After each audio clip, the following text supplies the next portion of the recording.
So you want to invade Japan. Your staff likes this one, and their briefing opens with a number: 49. That is the median age of the defender, the oldest major nation on Earth. The population is shrinking. The Constitution literally renounces war, in writing, in Article 9. The military is not even allowed to call itself an army. And unlike the fortress countries of this world, Japan cannot feed or fuel itself, importing around 90% of its energy. Old, pacifist, dependent, and barely 120 miles of water from the Asian mainland at the narrowest strait. On paper, this is the softest, rich target on the planet. So before we begin the audit, one number from the historical record. In the entire recorded history of Japan, the number of successful invasions is 0. Not few. 0. 2 serious attempts have ever been made. The first was the largest seaborne invasion the world would see for 6.5 centuries, and the ocean itself destroyed it so thoroughly that the defenders concluded the wind was divine. The second was planned by the strongest military ever assembled, at the absolute peak of its power, and it was cancelled at the arithmetic stage, after the medals for the expected casualties had already been minted. Those medals, by the usual accounting, are still being handed out today. We will price your plan line by line, and at the end, I will read you the itemized bill. Stay for the final line item, because it is not waiting for you at sea. It is already parked inside the target, flying someone else's flag, and there is exactly one precedent in history for attacking it. You will not like who filed that precedent. Start with what Japan actually is, because your briefing map is lying to you by simplification. Japan is not 4 islands. By its own latest count, it is more than 14,000, and the 4 big ones are mostly wall. About 73% of the country is mountain, which squeezes all 124 million people onto narrow ribbons of coastal plain. That geography does 2 things to your plan at once. First, it means the beaches worth landing on are few, obvious, and known. So completely known that in 1945, the finest amphibious planners in history surveyed every one of them, and the defender has had 80 years to read the same coastline. Second, it means that even a successful landing buys you a beachhead with a mountain range behind it. And eventually, the approaches to Greater Tokyo, 37 million people, the largest city humanity has ever built, as your urban warfare finale. And over all of it hangs the calendar, because the Western Pacific runs a typhoon season that overlaps exactly with the weather an invasion fleet needs. And Japan's typhoons are the only weather system on Earth with a confirmed record of 2 invasions faced, 2 invasions destroyed. Which brings us to the receipts. Receipt number 1, the 13th century. The attacker is Kublai Khan, grandson of Genghis, master of the largest land empire in human history, ruler of China, Korea, and everything between. He sends Japan letters inviting submission. Japan declines to answer. So in 1274, a fleet of roughly 900 ships crosses from Korea, carrying tens of thousands of Mongol, Chinese, and Korean troops, and lands at Hakata Bay on the island of Kyushu. The samurai who meet them get a brutal education in continental warfare, massed formations, poisoned arrows, and gunpowder bombs against a warrior culture built on single combat. And yet, the invasion goes home. The fleet pulls back to sea, and a storm maims it on the way out. And historians still argue how much was weather and how much was a withdrawal already underway. Call round 1 a draw with property damage. What matters is what each side learned. The Mongols learned Japan would fight. The Japanese learned the enemy would return. And they did something invaders never expect from their victims. They built. For miles along Hakata Bay, Japan raised a stone wall facing the sea and waited. 7 years later, the real one came. 1281. 2 fleets this time, one from Korea, one from southern China. and the traditional counts run to 4,400 ships and as many as 140,000 men. Even allowing for the enthusiasm of medieval chroniclers, it was the largest seaborne invasion attempt the world would see until the 20th century. And here is the part your naval staff should study, because the wall worked. The armada arrived at Hakata Bay and found it could not get ashore where it mattered. The stone wall held the beaches, and every night, small boats of samurai rowed out into the anchorage and raided the fleet in the dark, burning ships, taking heads and turning the invasion into a floating siege. For roughly 7 weeks, the greatest amphibious force in history sat on its ships in the summer sea, waiting for a way in. In mid-August, the sky found one. A massive typhoon came off the Pacific and fell on the anchored fleet, and the greatest armada ever assembled came apart in a single storm. The losses are commonly put at well over half the force, drowned, wrecked, or stranded to be hunted on the beaches. Centuries later, marine archaeologists diving at the island of Takashima began bringing up the evidence, and it added an engineering footnote to the divine intervention. Many of the wrecks were hastily built, some of them flat-bottomed river craft that had no business in the open ocean, a fleet assembled to a deadline by an emperor who did not take no for an answer. The Japanese drew a different conclusion. They had prayed for deliverance, and a wind had answered twice. They named it the Divine Wind. In their language, Kamikaze. Remember that word, because in this file it comes back, and when it comes back, it is man-made. Kublai Khan ordered a third invasion. His advisors, his treasury, and his rebellious provinces talked him out of it. For the next 660 years, nobody on Earth tried again. The one Western power that famously opened Japan in the 1850s did it with warships anchored in the bay and a treaty on the table, negotiation at gunpoint, because even then, nobody wanted the beach option. Receipt number 2. And this is the one your planners must read twice, because every excuse available to the Mongols is gone. 1945. The attacker is the United States at the summit of its power, with the largest navy ever floated. Total command of the sea and the air, the Japanese fleet at the bottom of the Pacific, and Japanese cities already burning. If ever an invasion of Japan was going to be cheap, it was this one. The plan was called Operation Downfall, in 2 acts. Olympic, the landing on Kyushu scheduled for November 1st, 1945, designed to be the largest amphibious operation in human history, bigger than Normandy, and Coronet, the landing near Tokyo the following spring, bigger still. And then the arithmetic started coming in. American codebreakers, reading Japanese communications, watched the defense of Kyushu grow week by week, and the defenders were not guessing. They had studied the same map and identified the same handful of beaches. By late summer, the garrison on Kyushu was climbing toward 900,000 men, dissolving the attackers' planned superiority toward 1-to-1, on ground where the textbook demands 3-to-1. And the defense was not conventional.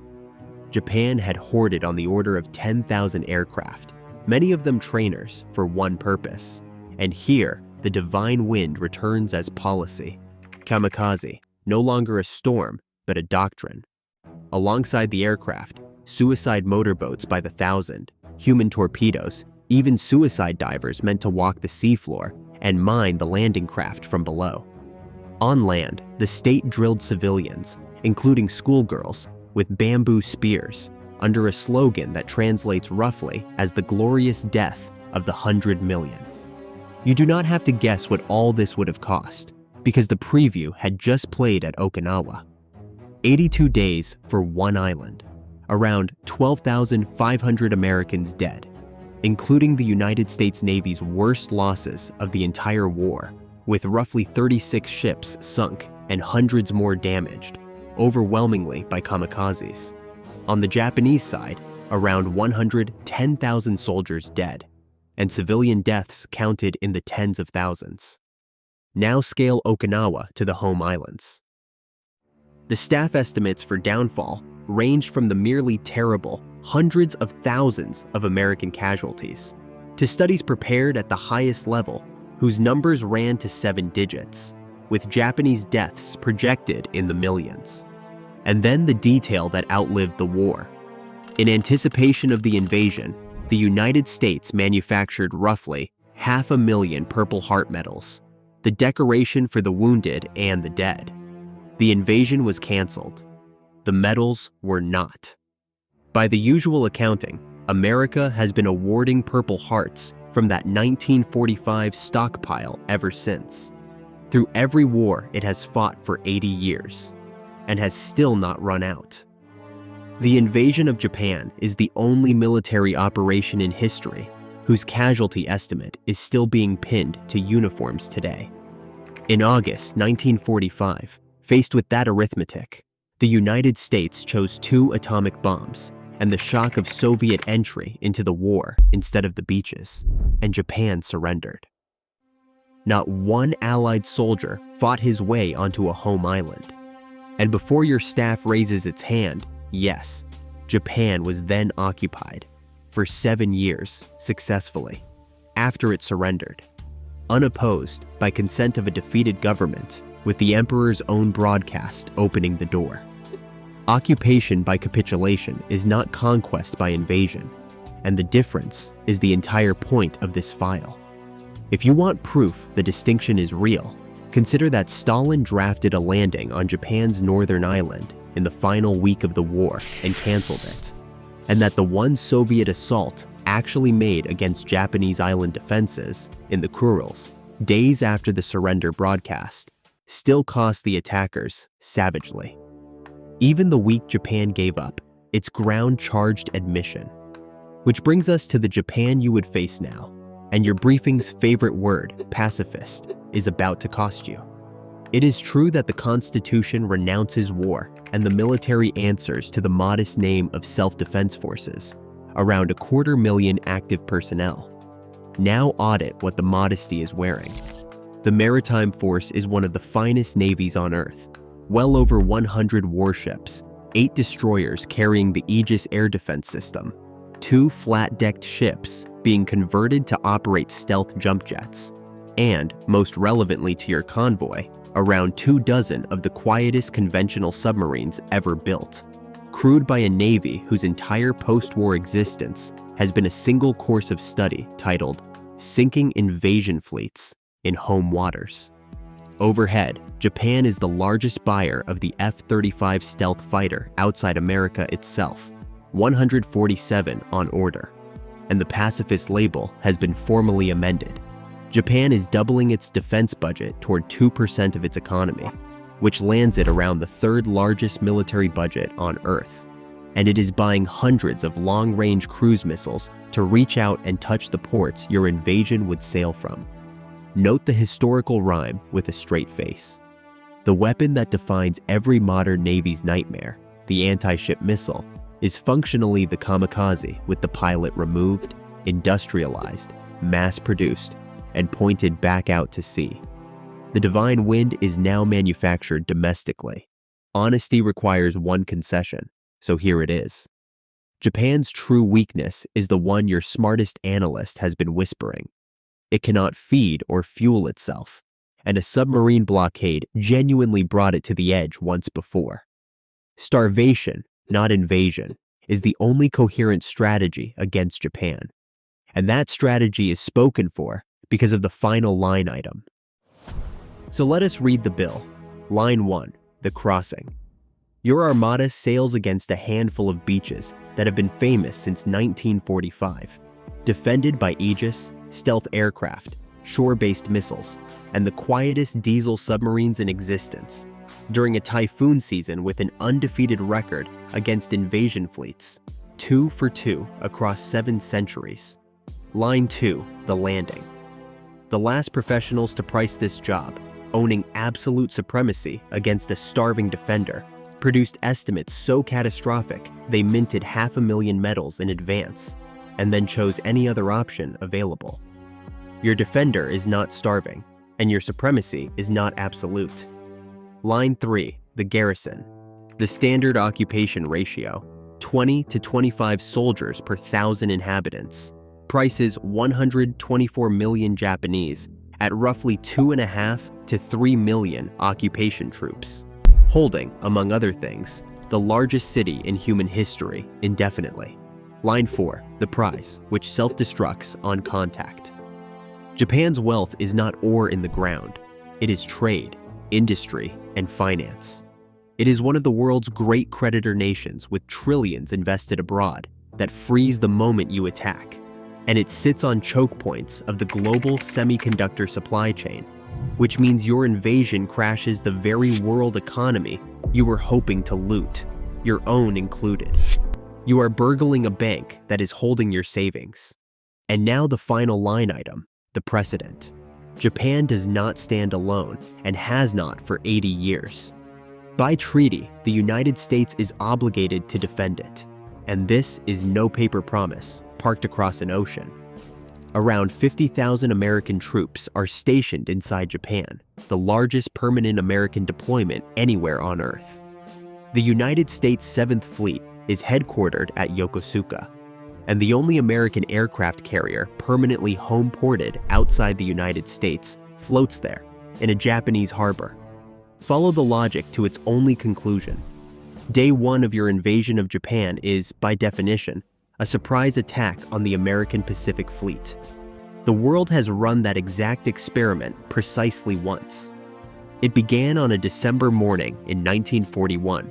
It was filed by today's defendant, and it ended 4 years later with the file we have spent this episode reading.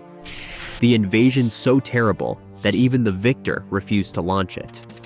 You would be opening your war by reenacting Pearl Harbor with the roles reversed, against a nuclear superpower, on behalf of a plan that history has already priced at 500,000 medals. The verdict of this court: invasion of Japan denied.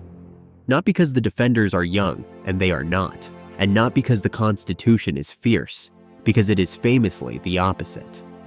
Denied on the record, 2 attempts in all of recorded history, one annihilated by a wind the defenders declared divine, one canceled by the only military ever strong enough to try it, at the moment of its greatest strength, because the arithmetic said no. The wall at Hakata Bay is still there. The typhoons are still there. The submarines are new, the missiles are new, and the American fleet is parked inside the target. The score after 750 years remains attempts 2, conquests 0, and your plan does not change the score. Case number 6, closed. And your staff is already sliding the next folder across the table, because the next defendant looks like the opposite of an island fortress. It is the largest country on Earth, spanning 11 time zones, with the longest borders and the most invaded soil in history. Armies have poured into it for 1,000 years, and the 2 greatest conquerors Europe ever produced both marched on its capital with the largest armies of their age. One of them actually got there, and stood in the city as it burned around him, and still lost everything on the road home, in a retreat so terrible that the numbers are still argued about today.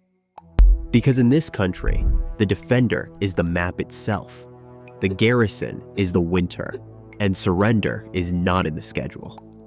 That case file opens next. If you want your invasion plans rejected properly, hit subscribe, because the Iron Verdict Court is now in session.